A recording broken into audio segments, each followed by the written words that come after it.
Welcome into another episode of Everything is Logistics, a podcast for the thinkers in freight. We are in Vancouver, Canada, British Columbia. Right now, I actually think I said that backwards. Vancouver, That's good. British Columbia, Canada is the right thing. I'm still trying to work out what Celsius and Fahrenheit are. It's a little bit of a different change. But we're here with Dino Del Grosso.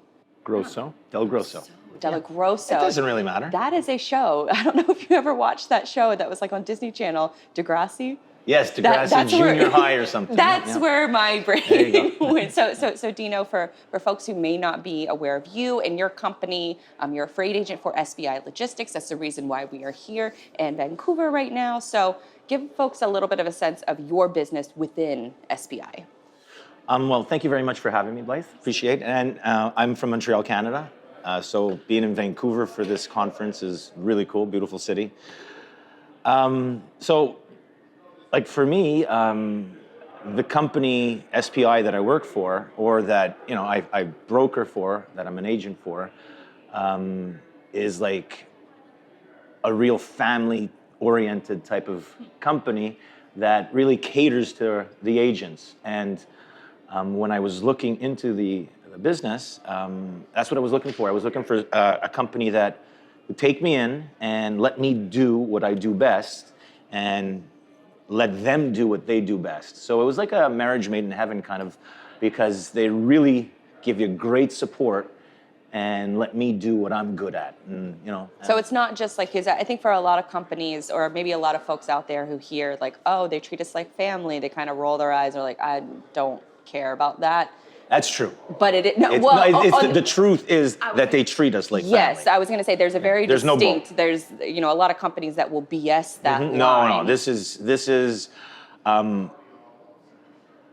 like, it feels like home. You know what I mean? Like everybody from the president to the support staff to operations, just anytime you need them, it's not like just they push you aside or they give you some bull type answer.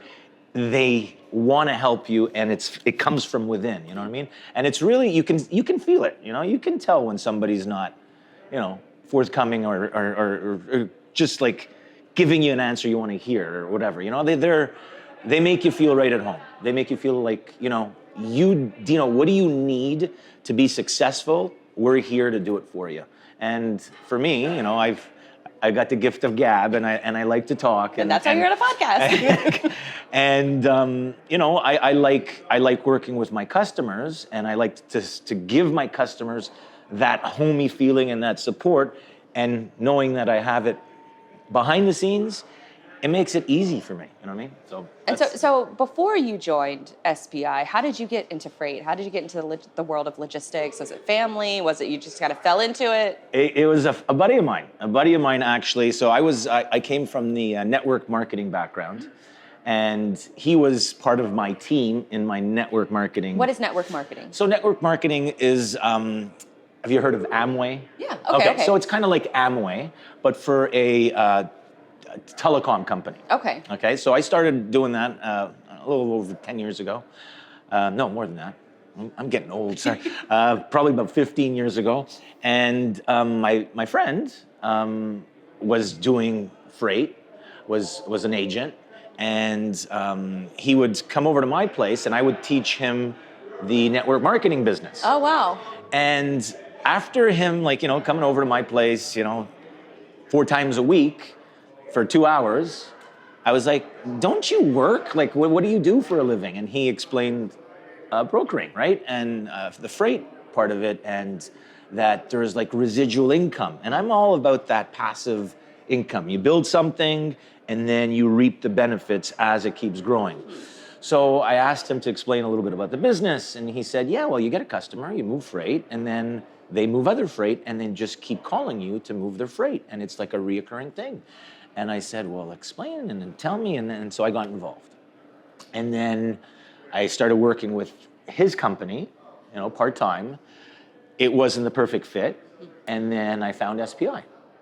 Oh, wow. So you never worked inside like a major brokerage office. No. You pretty much started off as an at-home freight broker. Oh, yeah, and then moved cold calling. Oh, wow. and just like getting, a friend who knows a friend who knows a friend who moves freight, and I'd go have a meeting with him and so on and so forth, and started to get a few customers and build a little customer base.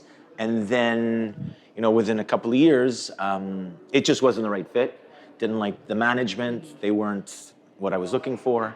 And SPI, I sent out an email I responded to like one of their ads that they had out and sent out an email, and then Joe contacted me, Joe Chandler, our CEO, and that was it. Oh, wow. Yeah. So how did you know what to look for? When you knew the situation wasn't going to work out, what did you do? So I basically just Googled, companies that move freight, like freight brokers, right?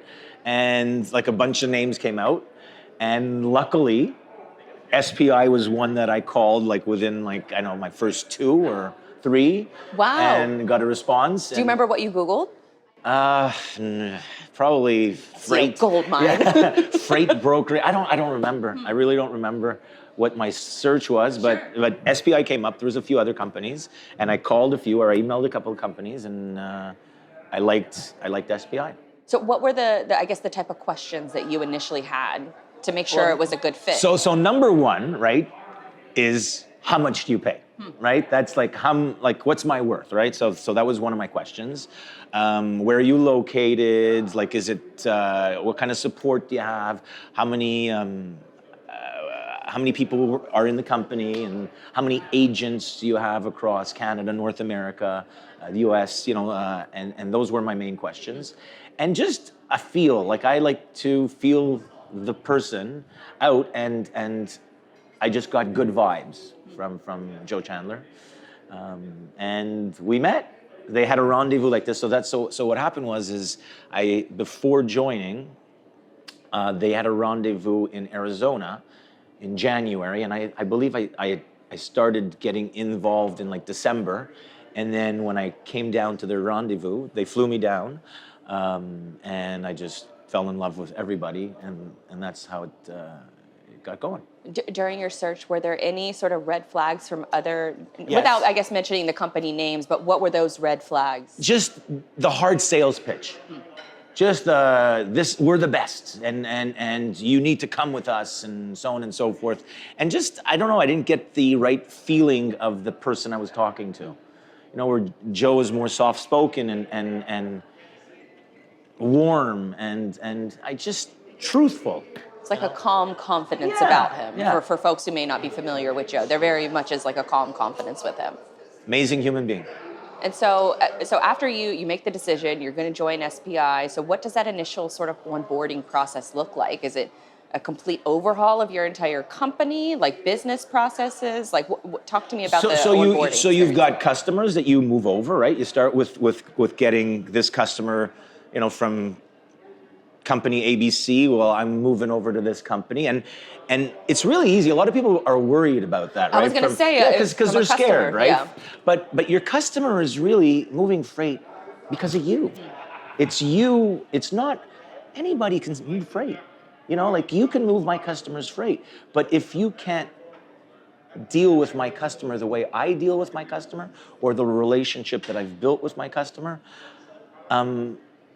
they'll move. They'll go with you. You don't have to be scared. It's yourself that they're buying. It's like people always ask me, what kind of freight do you move? Honestly, I don't care. You know what I mean? No niche whatsoever. I don't care what I'm moving. I'm basically, yes is the answer. Yeah, I'm moving this from here to here. Tell me what it is. I'll let the trucker know, and I will get it there. So you're because I always hear the advice, especially from a freight broker perspective, you should absolutely niche down, and the riches are in the niches. You just found success by just saying yes to everybody. Yeah, absolutely. I never turned away business. Like I do now, and it's not because I want to turn it away. I'll never do that. But if I can find my customer that I'm dealing with now, who's giving me a lot of freight, over somebody who's not giving me the time of day like this person, well, I'm going to cater to him, and I'm going to service him as best as I can, or her. And then, yeah, sure, I may take this person and, move him over to someone else, or let them, figure it out with a different type of company. And so most of your customers were completely fine with moving to SPI. Oh, every single one. Did it sound like almost like a selling advantage to them? So basically I said, listen, I've got a company that I feel is more a long haul kind of deal, like a company that's not in for the quick buck.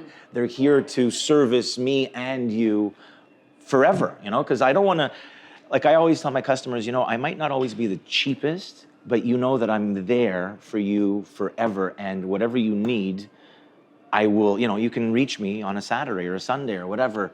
I don't shut down, and SPI is the same thing. And that's what I basically sold to my customer, the idea of we're here, they're here. If you don't have me, you've got a big support network behind.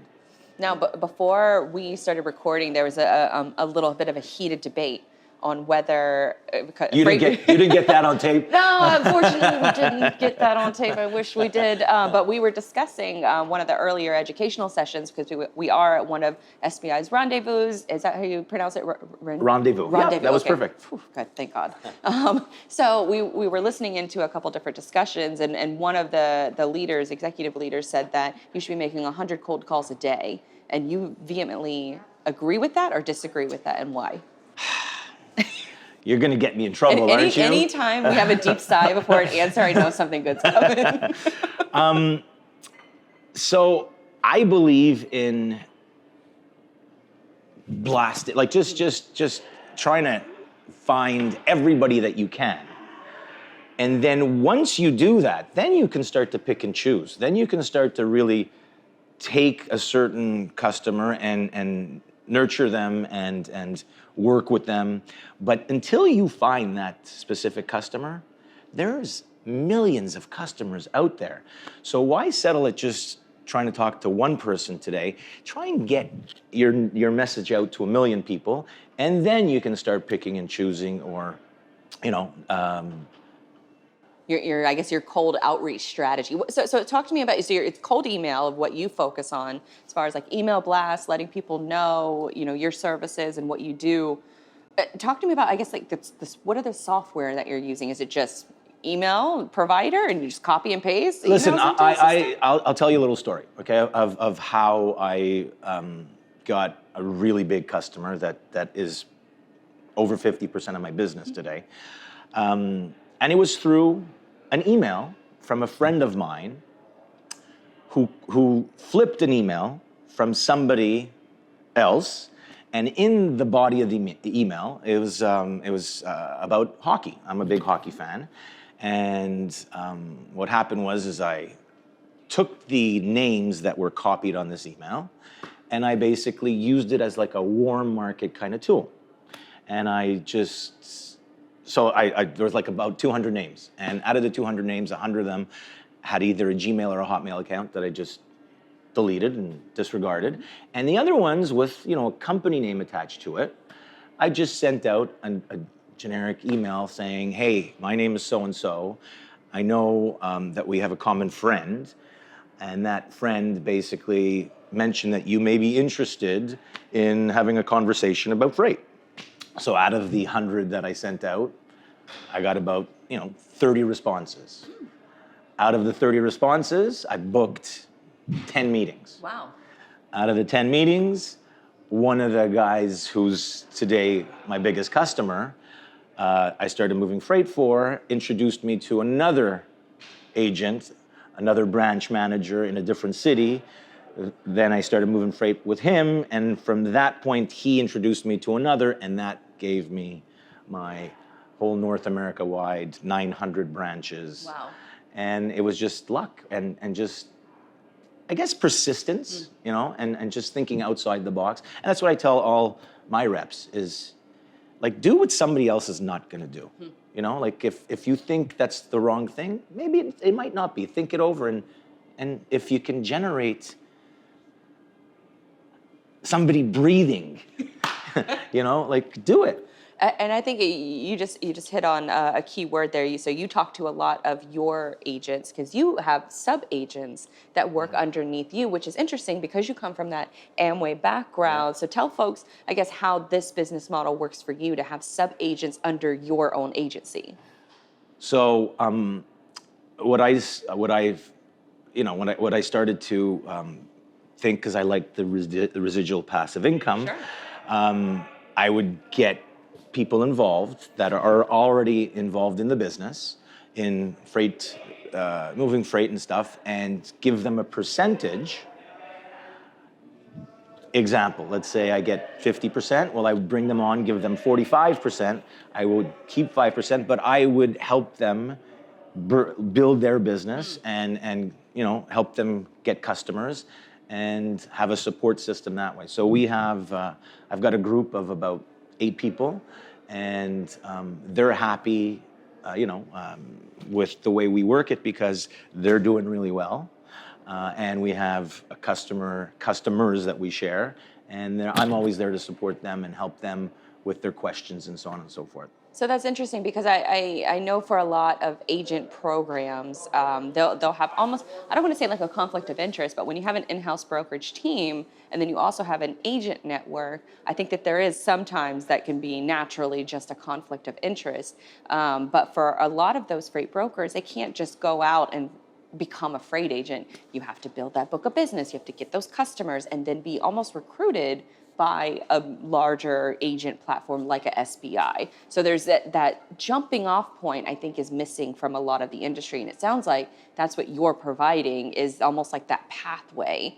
Is that a safe assumption? 100%. So when I first thought about doing it this way, I spoke to SPI and they said, well, we have this already in place.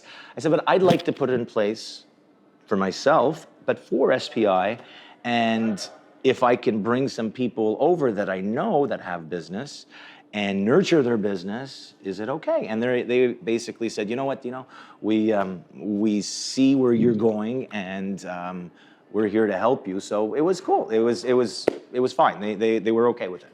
And from the, I guess the sub-agent's perspective, it almost maybe creates less of a risk, because it's risky to go out on your own, to do your own thing. And a lot of people are risk averse. They don't want, they like the safety of, working within a company. So it almost sounds like you're providing that security, safety net for them. You know what, I'm going to tell you straight. There's a lot of people that they like the salary, right? They're nervous about giving up that security blanket that they're bringing home 40 or 50 or 60 or whatever that salary is.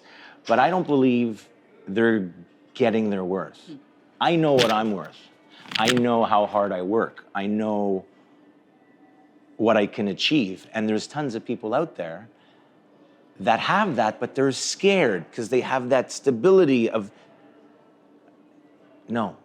Your $50,000 salary, if you go on your own and you just pound the pavement, that $50,000 salary can be a $100,000 salary, and it'll grow, and it'll grow to infinity because you're not at that platform where you can only grow 1% a year or 2% a year or whatever it is. So I tell people, if you are somebody who is driven and you know what you're worth, it's time to just be a commission-based agent and forget about that salary, because within a year, you're going to be doubling your lifestyle. And so what does the onboarding process look like for them? I'm curious. So it's tough at the beginning, right? Because not everybody says yes. But once you get one, and then you get another, and then you get the warm market, and then you start to grow your business. It's a book of business like a financial advisor. At the beginning, you're trying to help people with their money, and then you've got one customer, and then you get another, and so on and so forth. But within like 3, 4, 5 years, you've got a book of business where you don't have to really pound the pavement anymore. That's just recurring income. And it's the same thing with freight. It's not going to happen. And I tell people all the time, if you think you're going to start this business and in a month you're going to become a millionaire, it's not going to happen. But if you pull the punches and do what you got to do, year to 2 years, you're going to be in a nice lifestyle. And so it sounds a lot like, I mean, I think that can be attributed to many things in life. Like if it comes quick, like fast money is fast problems. And so when you are, I guess, onboarding these sub-agents and even for yourself, what are some of those, I guess, early moments that they can find traction? Are you doing cold outreach? Is it social media? Is it maybe a combination of the two? How are they getting their first customers? Or is it? Well, it's basically about you. Like I tell people, put things down on paper. So write a list of everybody you know, and that person may know somebody who works in a company that ships freight. So start with that. There's leads, like SPI generates leads for the agents. Huh. Yeah, so you can go on to our site and generate. You got to make phone calls. Okay, the bottom line is you need to reach out, and the only way to reach out is by picking up the phone, knocking on the door, sending out an email, just generating opportunity, leads. What about from a social media aspect? Do you guys use that at all in your strategy? Honestly, I really don't. But you know what? I'll be very honest with you. I was very interested in what you were talking about with LinkedIn, and I'm going to start doing that more. I'm going to start, following exactly what you put out there, because I believe in life you got to learn. If you learn something new every day, it can only benefit you. And I appreciate what you did today. Oh, thank you. Yes, it was very, very, very educational for me. I'm an old fogey where I still have pen and paper, but I will start to, build a little bit more through my LinkedIn. And for folks who may not be aware, I gave a talk earlier on using LinkedIn as almost like your digital handshake. And even if you don't publish a lot on that platform, you can still resonate with your potential audience just by simply making some profile changes. So like turning your profile photo on, writing out your headline so that it's appealing towards your target customers, things like that. So that way, if you do ever interact with other people on LinkedIn, whether you like their posts or engage with them or reach out to a customer, at least when they look at your profile, they'll be able to get a good sense of who you are, what you do, and Absolutely. if they should continue the conversation. 100%. I'm telling you, I don't use LinkedIn as much as I should, but after today's topic, I will be, and you hit the nail on the head, that 10 or 15 minutes at lunch or whatever, if you just update a few things and you just make your profile look better, it'll definitely go a long way. Yes, and I'm a business owner, so I struggle with the time management aspect of, is social media a waste of time? I get annoyed with it. I very much go ebbs and flows with it, but I look at it as an investment. I'm going to invest the first 30 minutes of my day into writing out a LinkedIn post, and then I'm not checking it for the rest of the damn day until later on because I got stuff to do. But that is an opportunity to give yourself that keynote stage for the day, that you can talk Makes about sense. something that's going on within the industry, and then folks check out your profile. And even if you don't ever post, you can still spend that 15 so minutes waiting in line at the bank, at their grocery store, seeing what other people are doing, and engaging with their content. So letting them do the hard work, and then you can kind of piggyback off of them. I agree 100%. What other things, and are you doing anything else in sales or marketing that you think is noteworthy that you want to bring attention to? No, I think we covered basically most of what you're supposed to be. When you wake up in the morning, I'm a glass half full type of person. People always say to me, "There's a problem here, or this or that," and I don't look at that. I look at, there's no problems in life. There's only solutions. So, if you have a positive attitude, and you look at the light at the end of the tunnel, only good things will happen. That's awesome. I think that's the perfect place to end the conversation. Dino, any other information you want folks to know about or be aware of? Well, first of all, I really appreciate the time that you've put into this. And if anybody's looking to make a change, if you want to become a freight broker, and or you are, and you want to make a lot of money, well, you can definitely reach out to me. Name's Dino Del Grosso.